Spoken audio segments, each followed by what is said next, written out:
Qui n'a pas entendu parler du scandale sanitaire déclenché par l'utilisation du chlordécone dans les Antilles françaises? Plus de 90% des habitants impactés avec des problèmes de santé alarmants tels que le cancer.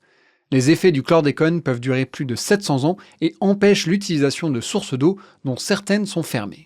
En Martinique, on est régulièrement victime de coupures d'eau du réseau et les eaux de source sont impropres à la consommation. L'équipe Madino du collège Rose Saint-Just en Martinique se mobilise pour trouver une solution au problème. Maoré, la chef d'équipe et toute son équipe, représentée lors de la remise des prix par Adrien, Loane et Alexis, se mettent au travail avec l'aide de leur tuteur Paul Cordebeuf.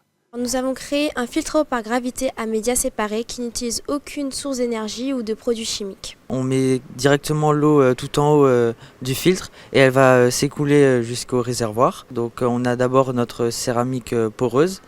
Juste après nous avons notre charbon actif et en bas on a un disque en béton poreux qui va pouvoir reminéraliser l'eau et retenir les couches supérieures. Lors de la remise des prix, l'équipe présente son innovation à la ministre de l'Enseignement supérieur et de la Recherche, Sylvie Retailleau. Bonjour, je suis la chef d'équipe de Madino. Notre projet, un filtre eau par gravité à médias séparés qui permet de résoudre la problématique de la qualité de l'eau en Martinique, aux Antilles et partout dans le monde. Très belle idée, bravo enfin, et très clair. Merci pour l'explication. Merci à vous. Les médias sont nombreux à saluer la qualité de la démarche engagée par l'équipe. Après le kick-off de l'accompagnement à Paris, lors duquel l'équipe rencontre les experts de BPI France et la ministre de la Santé et de la Prévention, Mme Firmin Lebaudot, l'équipe se met immédiatement au travail.